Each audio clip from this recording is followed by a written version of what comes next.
Le pagne Faso d'Anfani est une fabrication locale au Burkina Faso, fait à base de coton et de fibres naturelles. Ce textile a été adopté par les populations. Je vous propose maintenant de voir avec notre envoyé spécial Serge Kolia comment ce pagne est porté aussi bien par les hommes que par les femmes. Fatima Taki est une spécialiste du textile.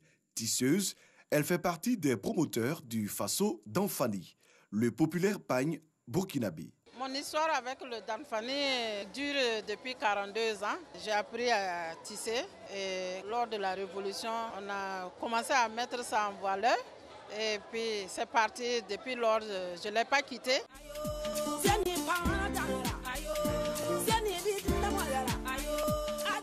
Je me suis spécialisée uniquement dans le très léger parce que au fil du temps, on trouvait que le Faso d'Anfani était trop lourd.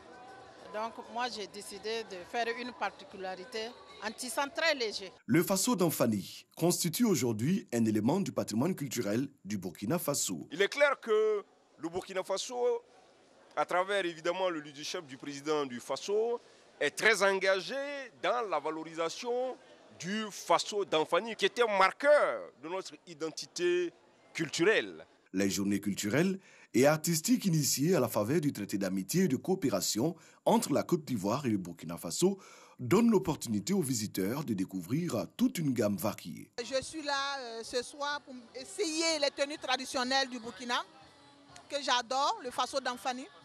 Et c'est créé par cette jeune dame que vous voyez là, Alida Bazier. Tout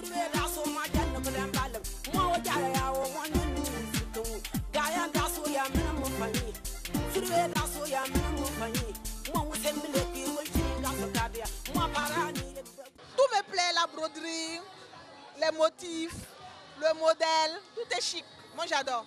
C'est surtout sélectionner les jolis motifs et miser surtout sur la qualité de la teinture.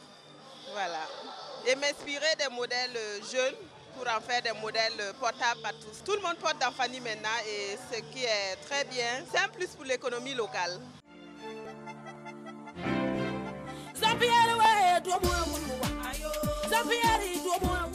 On a 3 qualités de fil pour faire le Danfani. Il y a le lourd, il y a le léger, il y a le moins lourd aussi. Le plus léger, ça veut dire le 42 est plus adapté pour les costumes. Le 52 est plus adapté pour les chemises, les tuniques, tout ce qui est un peu fin et léger. Et le 25-2 est plus adapté par exemple pour les femmes, celles qui veulent faire par exemple les bustiers, les tenues de cérémonie. Et aussi on a le 25-2 pour les hommes, les boubous par exemple. Un style vestimentaire qui s'exporte même au-delà des frontières du pays des hommes intègres. Nous sommes nés dans ça, on a grandi dans ça, on n'a rien à envier au tissu venant de l'Europe. Le Faso d'Anfani fait la fierté nationale. Les plus hautes autorités du pays l'arborent fièrement. L'État même s'est engagé en prenant des tests pour dire à tout le monde de s'intéresser au Faso d'Anfani, de porter le Faso d'Anfani. Le Burkina souhaite que les Africains s'approprient cette célèbre phrase du président Thomas Sankara que pour vivre heureux, nous devons être les premiers à consommer ce que nous produisons. C'est comme ça qu'évidemment, nous allons progressivement aller véritablement, j'allais dire, vers le progrès économique, le progrès social, le progrès culturel. Comme quoi, à Ouaga, à chacun son Faso d'Anfani pour la promotion de l'identité du Burkina Faso. Voilà, consommons ce que nous produisons. En Côte d'Ivoire également, nous avons des pains tissés. Nous retrouvons notre invité de la page culture de ce soir. On vous retrouve donc au Lipat. Exactement. Et comme vous venez de voir, le Faso d'Anfani s'exporte à l'extérieur. Exactement. La Côte d'Ivoire aussi a son mot à dire. Mais évidemment, on a nos pains tissés qui sont le pain tissé le pain du centre, on a le pain baoulé, on a le pain gouro, celui de Korogo qui est le bogolan, pardon. Et on a plein de pains comme ça qu'on arrive à faire... à valoriser, à exporter à aussi, exporter également. Comme le d'Anfani. Ben oui, évidemment. Alors, ce que je porte, on va être pratique. C'est quel pain qui vient d'où? C'est un pain baoulé. C'est un pain baoulé. Oui. Et le vôtre? Il est Il vient de l'Ouest. Exactement. D'accord. Alors, votre idylle avec le styliste ne date pas d'aujourd'hui. Dites-nous comment vous êtes imposé dans ce milieu de la mode. Vous le savez, qui compte de grandes figures comme Patéo, comme Gilles Touré, Misaoui et bien d'autres. Ben, depuis toute jeune, ce sont des modèles pour moi. Je me suis toujours projetée à avoir des mentors comme ça et puis devenir grande styliste. Donc je pense qu'aujourd'hui, c'est un rêve d'enfant que je vis tout simplement. Et je suis très honorée de pouvoir collaborer avec toutes ces grandes têtes de la mode africaine, ivoirienne surtout, qui sont des personnes qui nous conseillent, voilà, et on essaie de suivre les traces tout simplement. Vous savez que vous n'êtes pas la seule styliste à travailler le pain tissé. On peut citer notre regretté Éloi Sessou, Angie Bell et autres. Alors, comment reconnaître la finition d'Oulipat sur ces pains traditionnels? Mais déjà, avec tout ce que vous portez, je pense que Oulipat a réussi tout simplement à apporter ce que d'autres créateurs n'ont pas pu. Ma façon de travailler le pain tissé a révolutionné, je peux dire tout simplement, le pain traditionnel ivoirien. J'ai eu ma façon à moi de pouvoir le transformer avec des chaussures, des sacs à main, dans tout objet, en tout cas, auquel chacun peut porter et pouvoir le valoriser en tout temps. Donc, je pense que c'est ça que j'ai réussi, mais surtout avec les écharpes. Les écharpes. On a vu avec les Jeux de la francophonie. Exactement. Et surtout aussi avec l'événement, je pense que Yuroudé qui a vraiment donné peut-être le top départ de tout ça. Alors, on voit bien que le pain tissé n'a pas perdu de sa beauté, de son élégance avec vous, mais est-ce que vous connaissez l'histoire de ces pains tissés? Vous savez que chaque pain, selon son peuple, a un nom. Vous dites que ce pain que je porte, c'est un pain baoulé, le vôtre, c'est un pain dent, si je ne me trompe pas. Exactement. Alors, chaque pain a un nom, a une signification, a une histoire. L'histoire des pains tissés, en général, ce sont des pains qui sont portés à des cérémonies de mariage, pour des cérémonies de mariage, de dot, même pour des cérémonies de, je pense, intronisation pour des chefs traditionnels, surtout au niveau des Akans.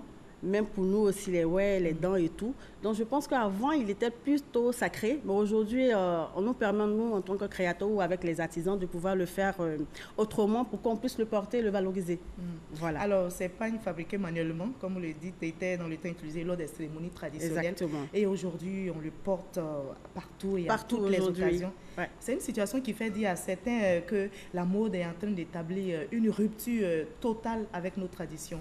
Est-ce que vous ne pensez pas que vous êtes en train de déconstruire nos traditions? Pas du tout, parce qu'il n'y a pas que tous les motifs que nous utilisons en fait. Il y a des motifs qui sont sacrés qu'on n'utilise vraiment pas. Je pense qu'aujourd'hui, les motifs qu'on a l'habitude de voir aujourd'hui, c'est des motifs assez très, très modernisés en fait, pour qu'on puisse le porter. Parce qu'avant, il était très lourd, il était très difficile à le coudre, voilà, à le porter, parce qu'on le portait directement vraiment au cou, carrément à l'épaule. Mais aujourd'hui, on arrive vraiment à le moderniser autrement. Je pense qu'ils ont compris qu'il était important que nous-mêmes aussi, en tant que créateurs, on puisse le valoriser. Exactement. Donc vous êtes en train de nous dire qu'il y a différentes catégories, qualités de pain. Oui. On a vu dans le reportage de Serge Collé au niveau du Burkina Faso qu'il y a différentes qualités, également différentes coutures en fonction de ces pains. Oui, parce qu'en général, au niveau de la Côte d'Ivoire, comme on dit avec les tisserands, ils se plaignent toujours de la qualité, très souvent du fil. Mais comme je dis, il y a plusieurs qualités de pain tissé. Voilà. Pour ceux qui n'ont pas envie de dépenser beaucoup, très souvent on se retrouve avec des pains qui, des fils ne sont vraiment pas solides ou vraiment touchés. On a déjà les paumes qui sont vraiment déjà sales et tout. Mais on a des pains vraiment de qualité ou qui sont à 20 000 francs, parfois à 30 000 francs, mais qui sont vraiment de bonne qualité, qui ne se filochent pas. On a vu dans d'autres pays qu'à l'occasion de cérémonies grandioses, on se met dans ces pains traditionnels. Mais nous, au niveau de la Côte d'Ivoire encore, on n'a pas encore réussi à ce pari. On est encore dans nos vestes, on est encore dans nos robes. Je pense que le ministère de la Culture travaille dessus. Parce que bon, je pense que ce serait...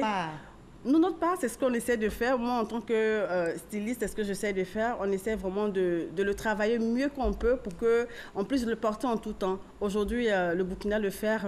Aujourd'hui, à l'école, les enfants portent le Danfani. Je pense qu'au niveau même du gouvernement, mais je pense que peu à peu, ça va arriver ici en Côte d'Ivoire. Et vraiment, on le souhaite. Est-ce que ce n'est pas le coût de vos coutures aussi? Je ne pense pas. Alors, dans votre atelier, vous avez dit vous faites des vêtements, des robes, des vêtements, des accessoires, chaussures, autres. Vous promouvez donc le pain tissé. Mais quelles sont les retombées pour vous? Déjà, pour moi, l'idée est partie tout simplement de pouvoir valoriser l'ouest de la Côte d'Ivoire avec tout ce qu'on avait traversé. Et on a décidé de pouvoir mettre en place le Youroudé, en fait, qui est un événement typiquement pain tissé. Déjà, c'est quoi? C'est de pouvoir permettre à tous ces tisserands-là qui n'arrivaient vraiment pas peut-être à exporter leur modèle, en tout cas nous en tant que créateurs, de pouvoir nous les acheter et puis les promouvoir à notre tour.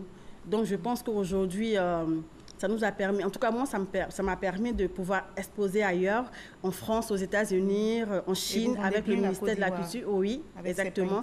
Et je pense que c'est pour ça que j'ai... Oui, vous avez eu un prix. Exactement. Puisque la mode vous êtes la première lauréate du prix édition limitée de l'Organisation internationale de la francophonie. Exactement. Et vous êtes également initiatrice et promotrice de Youroudé. C'est un événement, je rappelle aux téléspectateurs, un événement de mode qui met en avant le pain tissé africain.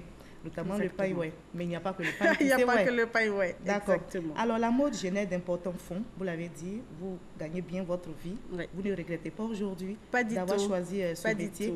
Mais est-ce que les créateurs tirent profit de la consommation textile? Parce que vous êtes à la fois aujourd'hui le créateur, vous êtes le promoteur, vous êtes le commercial. C'est vrai que très souvent, on est en même temps tout, parfois dans nos ateliers, parce qu'on a parfois du mal à peut-être se détacher de d'autres tâches, parce qu'on trouve parfois pas des personnes assez disponibles, ou bien peut-être à qui on peut transmettre nos idées. Donc parfois, on est en même temps nous-mêmes, le couturier, celui qui fait des courses. Dans l'informel. On est dans l'informel encore. Donc très souvent, c'est un peu ça qu'on craint. Mais on pense que peu à peu, on va y arriver à pouvoir se détacher. C'est la promotion de ce pain-là? Ben non, pas du tout. Est-ce que les Ivoiriens, vous pensez, sont, je vais dire, ils aiment ce pain? Ils aiment ce pain qui c'est les coutures que vous faites? Je dis oui, parce que depuis 2013... Ils s'intéressent plus? Oui, je dis... Pas au pain, pas au prêt-à-porter? Mais parce qu'aujourd'hui, même le pain tissé, on le retrouve en prêt-à-porter à la boutique Oulipat. Bon, d'autres créateurs aussi le font, mais je vais dire qu'aujourd'hui, avec la promotion de Youroudé qui a vraiment donné beaucoup d'engouement aux gens, le pain tissé se porte en tout temps aujourd'hui. Et même, comme je dis, le prix même a augmenté. Donc les gens, même les tisserands aujourd'hui, se donnent l'effort de pouvoir sortir des beaux qualités de pain tissé pour permettre aux gens de pouvoir l'acheter et de pouvoir le porter en tout temps. Donc je pense qu'aujourd'hui, il a pris de l'ampleur. Et il y a tous les modèles. Et il y a tous les modèles. Toutes les couleurs et tous les motifs que vous pouvez imaginer. Tous les goûts, tous les styles, toutes les couleurs, exactement. Toutes les qualités d'ailleurs. Et c'est la Côte d'Ivoire qui est bien exportée. La Côte d'Ivoire est promue ainsi par votre coupe. Merci d'avoir été notre invité de la page culture de ce samedi et surtout de promouvoir ici la culture ivoirienne partout avec le pain tissé. On parlera aussi du pain baoulé, du kamadjé. Comme on parle aujourd'hui du Danfani. Merci d'avoir été avec nous. C'est moi qui vous remercie. Alors la mode a une très haute valeur. Elle entretient un dialogue fécond avec les autres arts. Félicitations surtout à tous ces créateurs. Vive la mode et vive la culture ivoirienne. Je ne pourrais pas refermer ce journal sans parler de l'Abissa qui est aussi notre culture. Cette traditionnelle fête culturelle et de réjouissance est organisée par la communauté Nzima pour symboliser les concepts de démocratie et de justice sociale. C'est reparti pour l'Abissa 2019. Le lancement a eu lieu aujourd'hui du côté de Grand Bassam. Très belle soirée et vive la mode. À demain 20h.